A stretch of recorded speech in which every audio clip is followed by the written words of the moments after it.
Good afternoon, ladies and gentlemen. As it was said, I'm not anymore at the GRC, but I will present on my last report at the GRC. That's why I'm using the GRC presentation related to this report.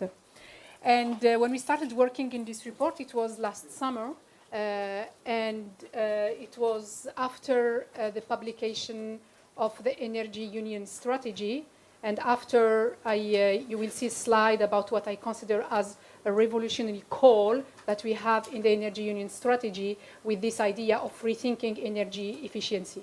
And the question that I had to answer, to try to answer, was how much is energy efficiency contributing to reduce the size of the energy trilemma, and by how much is the energy efficiency contributing. So the first part of the report, we first checked what did happen so far. And it's we started between 1990 and 2013 because the climate objectives are compared to 1990 level. And what we see is that between 1990 and 2013, we managed to keep our primary energy demand almost constant, almost stable.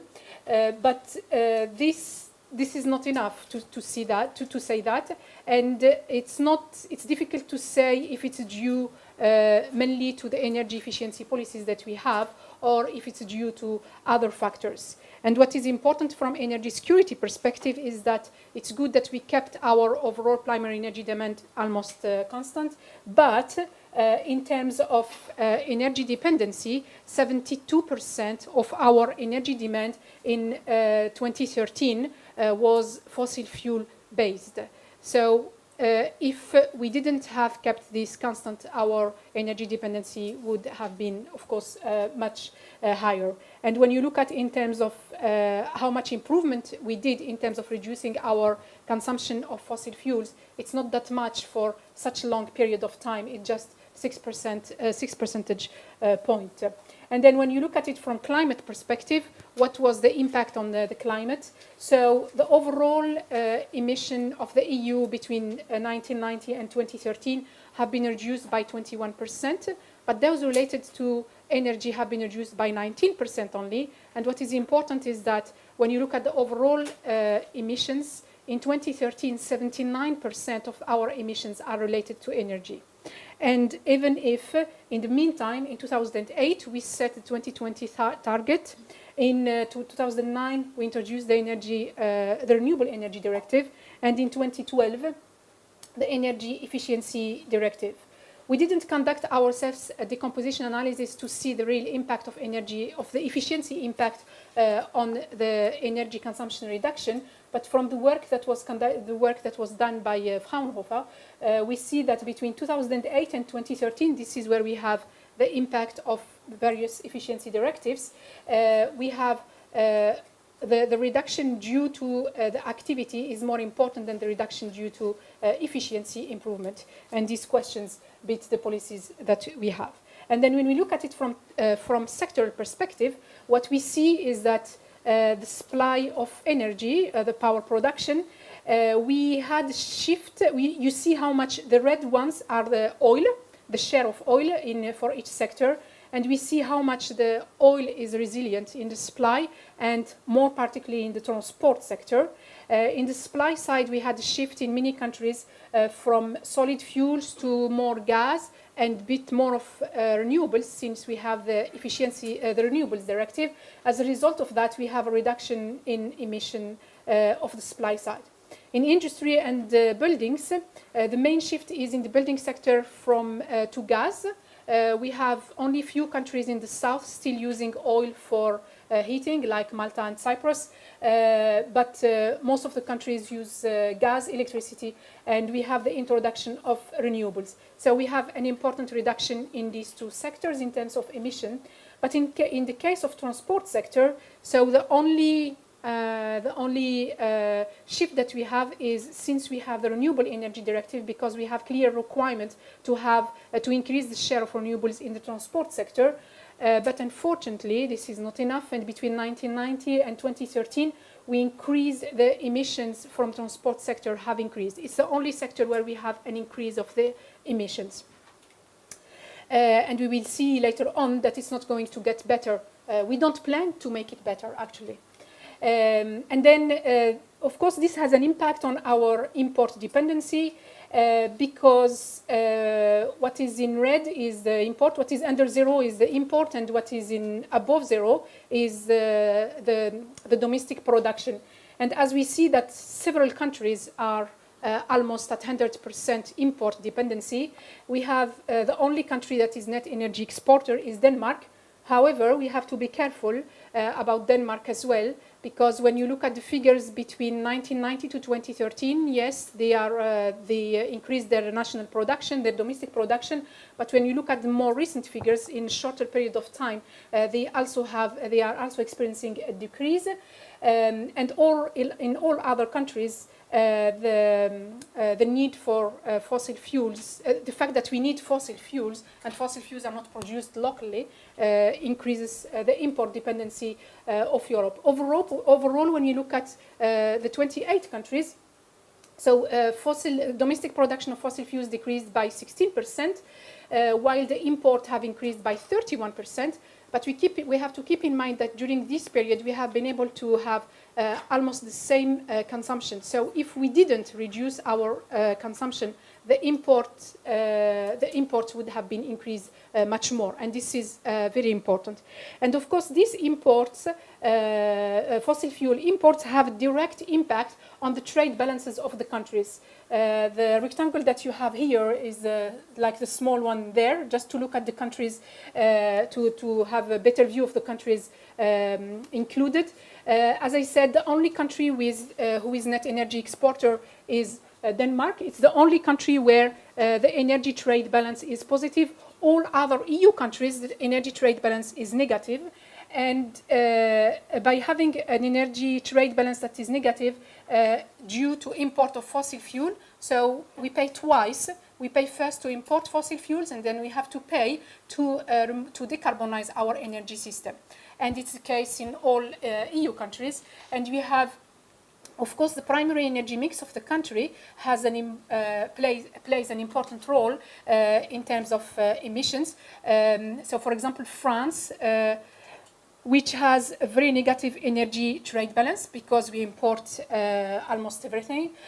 We are not producer of fossil fuels, but because of the energy mix in France, so the emissions in France are lower than the emissions in the UK, why we spend more money in our imports. And this is the impact of our energy mix. This is what we achieved today. This is where we are today, where we were in 2013. But at that time, we based our analysis 2013 because 2013 is the last year where we have a full set of data for almost all EU countries provided by Eurostat. Then we try to analyze in the second part what the decarbonization scenarios included in the impact assessment mentioned by Stefan. What would be the role of energy efficiency? I do prefer to say energy savings to include energy sufficiency, demand response, and everything. And we checked 3 scenarios. In the impact assessment, we have 6. We checked only 3. We checked 27%, which is what has been agreed by the Council in October in 2014. The 30%, which is the scenario that we may agree on 30% if we have to revise. And the 40% is the scenario that the Parliament and some stakeholders called for 40% energy saving target. The good news is that when you check all that, what we found out is usually this is the primary energy mix in Europe by 2030. So usually what we have when we represent this, it's only what is above zero. This is renewables, oil, gas, solid, and nuclear. If we consider that energy efficiency is fuel, then we propose to consider, when representing the primary energy mix, energy saving as well. But because energy saving is energy that is not consumed, so we don't put it in the positive side, we put it in the negative part of the graph. And by doing that, in absolute terms, in each of the decarbonization scenarios, with all the weaknesses or what has been discussed about the model, in each of the decarbonization scenarios, energy saving is the first fuel of Europe. It's little bit higher than oil in the 27, but it's much higher in the 30 and the 40. there is one methodological issue that needs clarification from the modelers, is how the renewables have been modeled. So the renewable target is 27% of primary energy consumption. But when you calculate the energy dependency, you calculate this based on gross net consumption or total energy demand. This means that the 27% target of renewables, when you translate this to total energy demand, it will be lower, because in the total energy demand, it's the sum of primary plus non-energy use plus oil supply to marine, international marine bunkers. And this is why the renewables is lower than 27%, because this is based on the total. The other point about renewables, what we see is that if you look here, the renewable target, the absolute figure for the renewables in 27 is higher than the one on 40, for example. And this is because we took this 27%, well, in whatever scenario we are, the modelers consider that renewables have to be 27% in primary. This means that when you increase the energy saving, the share, the 27% of renewables, is lower in terms of absolute, in absolute terms. And this is in total contradiction of decarbonization strategy, actually. So I think it should be modeled differently. What we should be considering, if we keep the 27%, then it should be 27% of the total. And then the absolute figure that we have in the reference scenario, we should keep the same absolute figure. And this will increase automatically, by calculation, the total, the share of renewables. However, with all these methodological aspects that are not clear because of the way primes works, what we have is that from in the scenario, in the 40% saving scenario, the sum of energy saving in absolute term with the renewables overtake the sum of imported fuels. Not the imported is this part. This sum is higher than the sum of imported fuels. And this is an important message from energy security perspective. And this is with all the weaknesses and all what we don't know about how primes deliver the final result, actually. And then when we look at it, so that was because this work, the impact assessment was published in July 2014. And then in February 2015, we had the Energy Union strategy paper, which I do consider as revolutionary because we never had in any policy paper, European paper, saying that energy efficiency should be considered as a source in its own. I put it in green because for me, the impact assessment scenarios show that energy saving is the first fuel of Europe. So we could consider it as a source. But then the same paper says that we need to ensure that energy efficiency and demand side response can compete on equal terms with capacity generation. It's not what is done on the impact assessment, as Stefan explained, because the discount rate that we used for the energy efficiency is higher than the discount rate that was used. It's not even equal. It's higher than the discount rate that was used for power generation. So we would like to have efficiency first. Energy saving, the model shows that it could be the first fuel, but we are not pushing this by the economic calculations.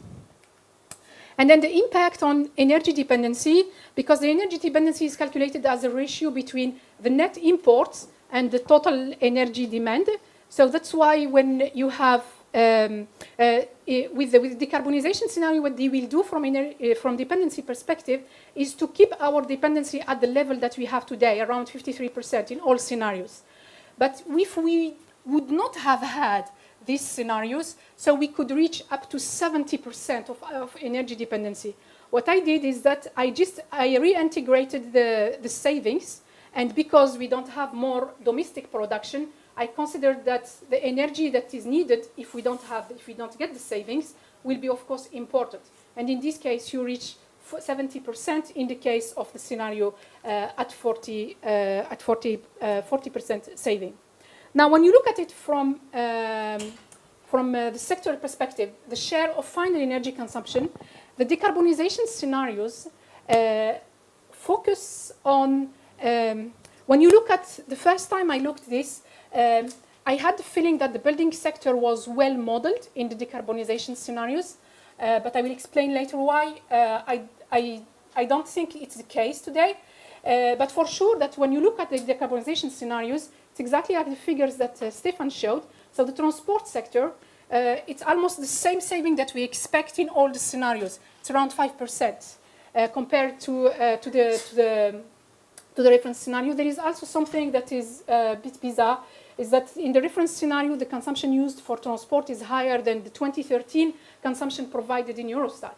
I don't know exactly why it's like that.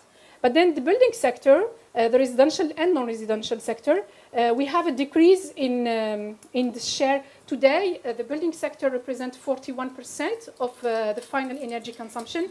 In the scenario at 40, this is where we have the highest increase of, we expect the highest increase of renovation rate.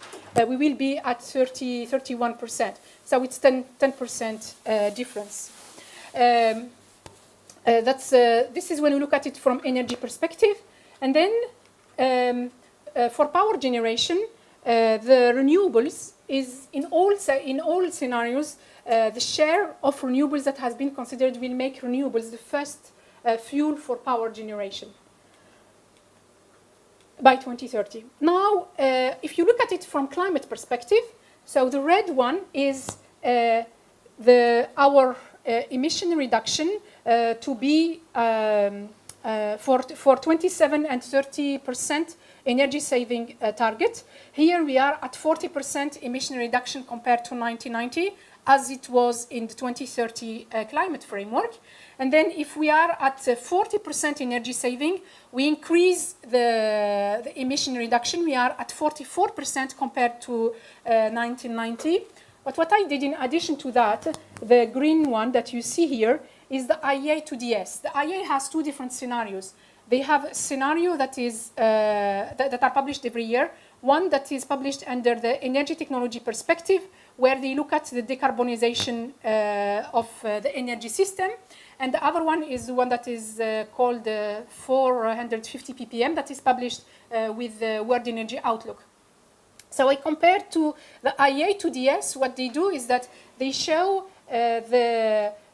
what will be the emissions in each region for different years. And what we see here is that even with the 40% in energy saving, we are in the same order of magnitude.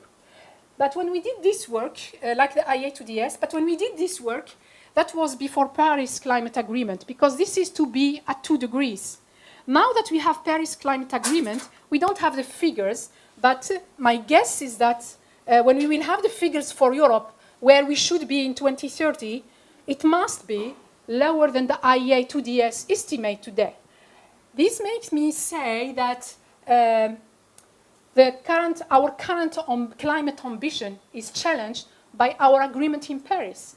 So even in addition to all the issues that we have about energy saving, about renewables, how they have been modeled, when the figures will be published, I guess, by UNFCCC, we will have to revise our target for 2030 in terms of climate target.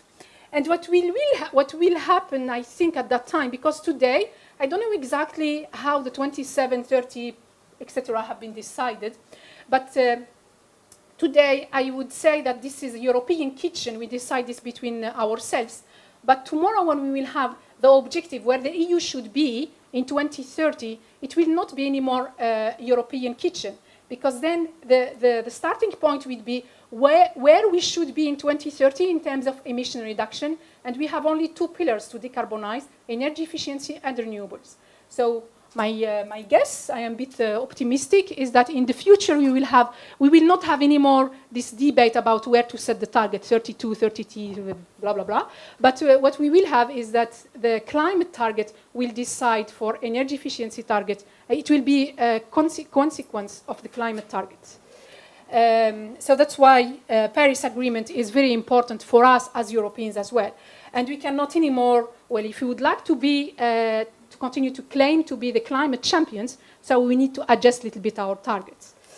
And then when we look at it from emission perspective, because the transport sector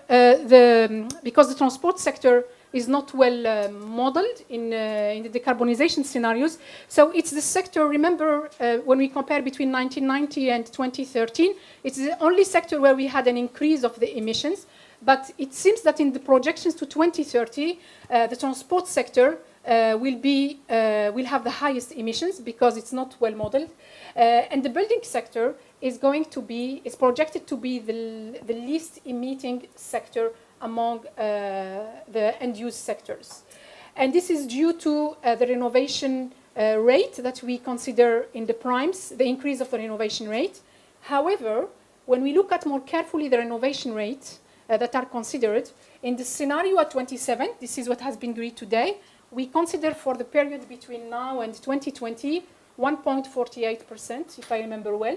But if you take this 1.48%, if you say to each member state, you have to renovate 1.48 building per year. If you take this figure, you translate it to, you compare it to the number of dwellings that we have in the residential sector, and you look at the targets that is already in place in some member states. So there are some member states that are five times more ambitious than the 27% target. So they can do almost nothing today. They stop doing all their work because it's not ambitious enough. So the building sector looks like the one that is better modeled, or the one where we have a highest ambition. But in practice, when you look at it, you compare to what member states are doing, it's not the case, not in all member states, but in the most ambitious one, of course. And then the other effect, we tried to conduct cost-benefit analysis based on the guidelines that DG Regio published in 2014, if I remember well. And we couldn't because, as mentioned by Stefan, the result from primes that we have do not allow to conduct proper cost-benefit analysis. The only thing that you could do is exactly what Stefan showed, and we didn't include really this in our report, but we explain why we couldn't conduct cost-benefit analysis. In the cost, you have three components. You have capital cost. This is where the discount rate intervene.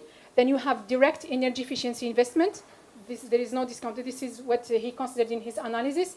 And then you have energy purchases. And when you look at what is in energy purchases, they included investment on infrastructure. And in investment in infrastructure, they included the capital cost again. So this means you have the capital cost twice. And we couldn't have the breakdown. That's why we didn't conduct, we tried, but we didn't publish what we did. But when you look at it from jobs perspective, what is in the impact assessment report, there are two models that have been used. One is neoclassic, where we consider that if you decide to invest in efficiency, this means that it will be less money for other sectors, and the ETS revenues are not considered in this model for efficiency investment.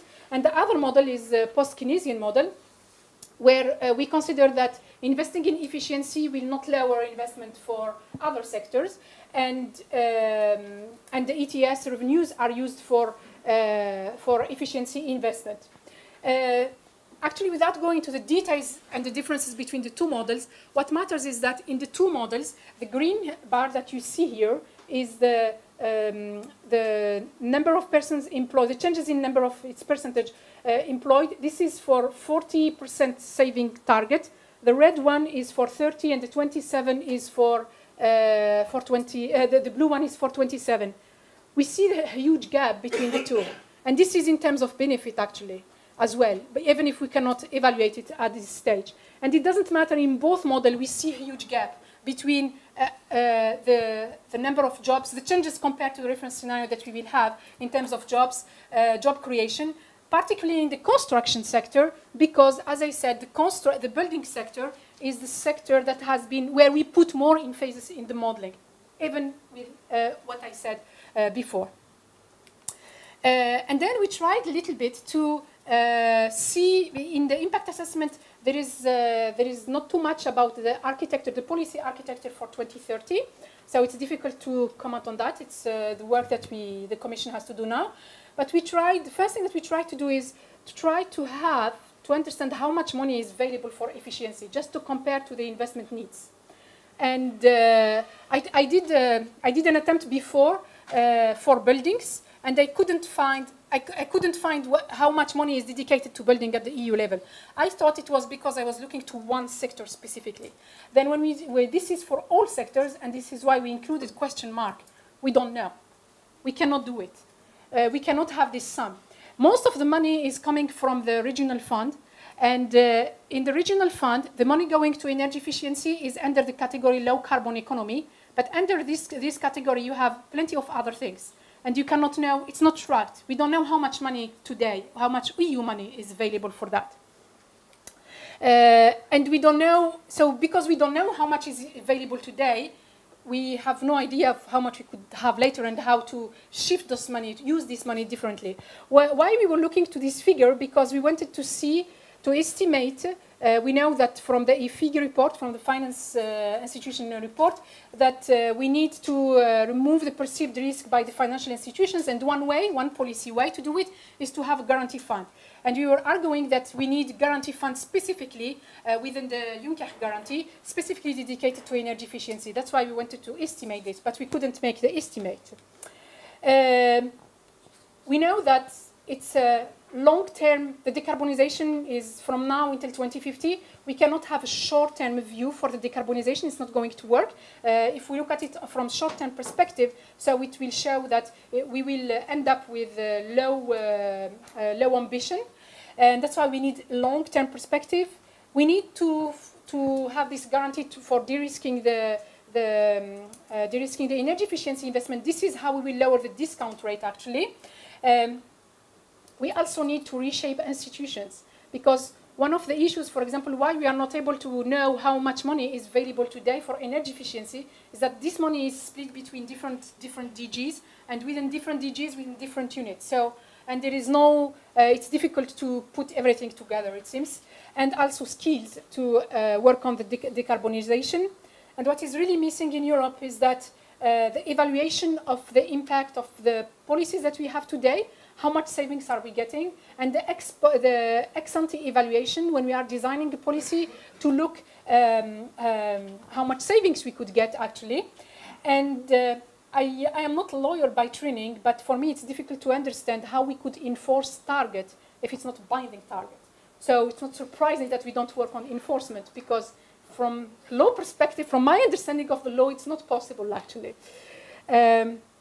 So to answer the question that I was asked, does energy efficiency contribute to reduce the size of the energy trilemma? Yes. By how much? I cannot answer this question, because to answer this question, we need targets that are based on the cost-benefit analysis and not that are based on total energy system or least first cost analysis.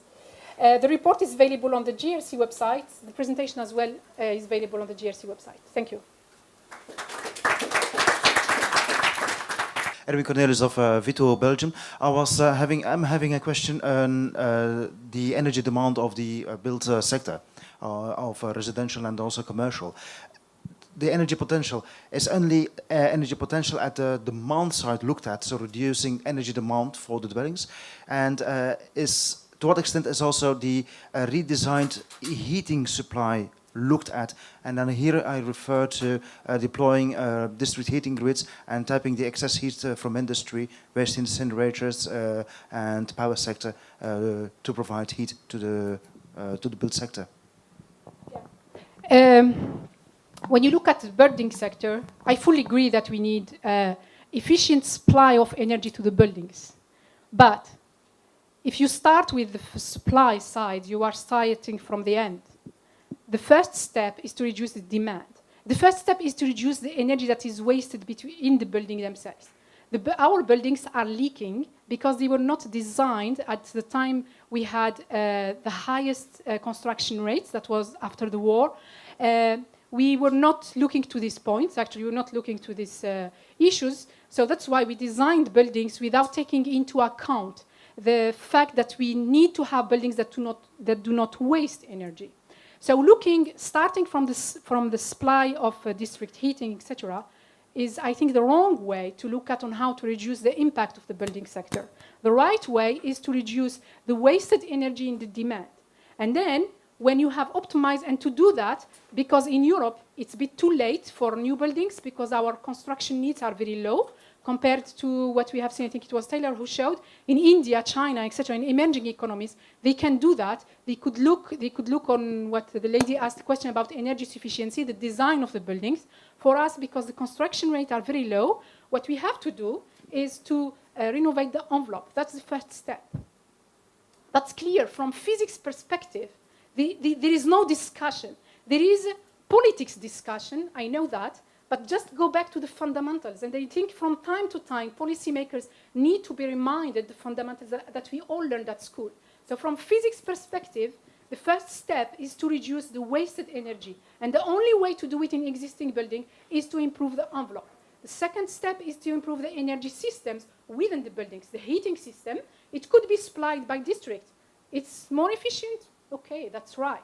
But if you didn't reduce first the demand or the wasted energy, and you start by the most efficient district heating system that we could imagine in the world, then tomorrow you will anyway have to improve your envelope. What would happen? Your district heating system will be oversized for your energy demand because you have to make it at the right demand, the right level, which is not the case today. The other point is, it's great, for example, in Paris, our district heating system uses waste. Most of it is waste.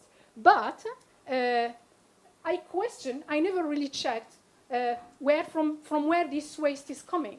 Because the basic principle of energy efficiency, then improving the supply, applies to everything, to any sector in the industry.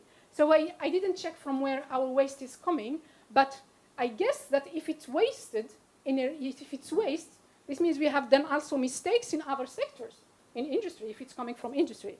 So again, I come back to reduce the demand. You seem to have a different structural. In your presentation, you indicated that the structural effects were maybe higher than the 7%. Did I understand you correctly? Or do you have a different figure there? On the structural effect, you had relatively low, I think 7 around. That was one question. If you could just elaborate a bit on that. No, the structural effects on the primary. When you're using primary energy, the primary energy can fluctuate for various reasons, which have nothing to do with efficiency. And you indicated that one was structural effects. I just wonder if you had a different figure or a larger figure than Tyler. When we don't use the modeling methodologies, the IA modeling methodologies are different from the EU ones, and the assumptions are different. I was at the IA before, so I know the assumptions, how they are made, and I know the EU ones now. That's why you should not take only, you cannot compare directly the 7% I mentioned to whatever figure that Taylor gave. But what are you using for structural effects? What I showed is first, what I need to clarify is that you mentioned structural effect. Yeah. I'm just wondering what when I mentioned structural effect was between, it was from Fraunhofer Institute figures.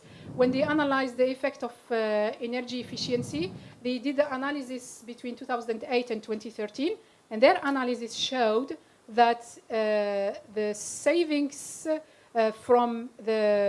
related to the activities are higher than the savings related to the efficiency improvement. I didn't give any figure for that. Okay, but meaning that it's hard to compare. Is that what you're saying? Hard to compare. Yeah, it's very hard to compare. Okay, but then you mentioned something else, these crowding out effects. You know, I think you were referring to the primes modeling, where you invest in efficiency and it reduces investment in other areas. Were you referring to the primes? No, it's not primes that does this. It's the two economic models that have been used. Both of them, but they're dynamic models, aren't they? Normally, when you have an investment, you get some sort of a multiplier effect. So these are not even taken into account. Now, one of them does, one doesn't, from my understanding. Okay. So it's not primes. Okay.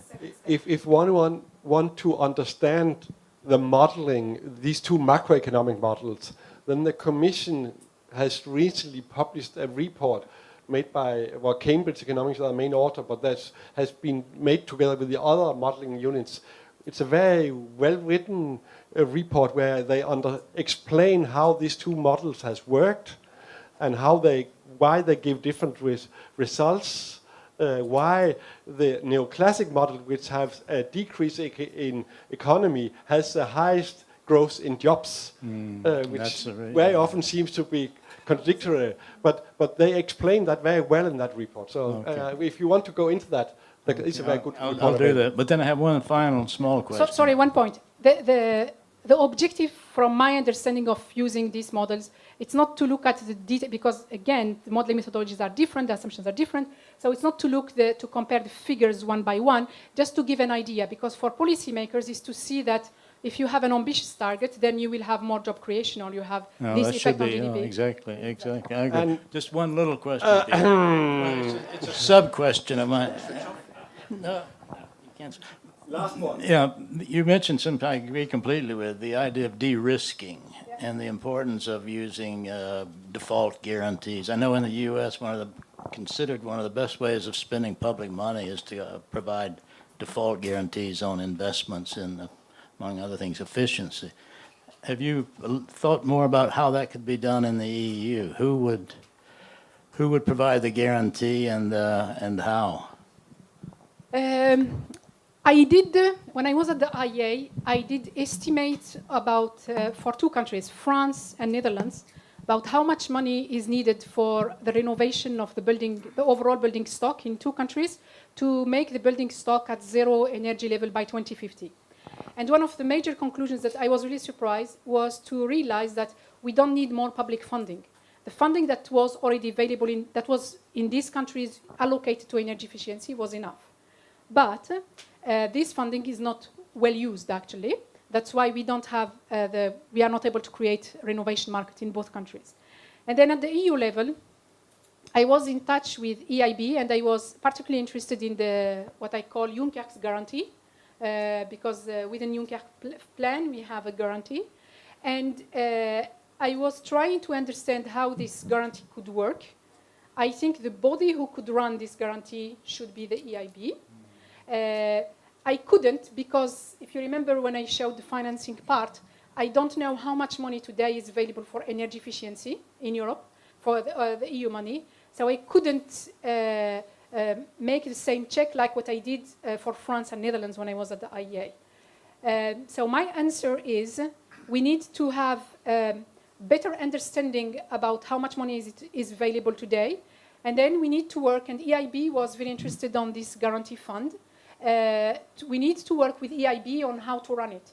And what I did before that for energy renovation for the building sector was that I checked, because I am a building engineer by training, so I am used to work with the construction industry. And I had the opportunity when I was a student to attend a lecture, to be lectured about other industries. And when you look at other industries, then you see how do they work. And one of the most successful industries that we have is, I think everyone agrees that one of our successful stories as Europeans is Airbus as a story. And what I was saying was that we need to look at, we need to combine, because today energy efficiency, when we look at energy efficiency, we look to this only from energy perspective and the nitty-gritty things of energy efficiency. And I think as energy efficiency community, we need to look at beyond energy efficiency and to look to other sectors. What we call in the energy efficiency world community barriers to energy efficiency, it's called in the industry, in other industries, it's called risk. And what we call policy instrument to remove barriers to energy efficiency, it's called risk management. And Airbus is a successful story because they developed a strategy to manage all the risk related. So the construction industry, and I think I did it for construction, but I think it's the same for all other sectors. If we look at it from industrial perspective and we combine our knowledge on energy efficiency to what we know from industry, I think this is the way we will find how to make it work.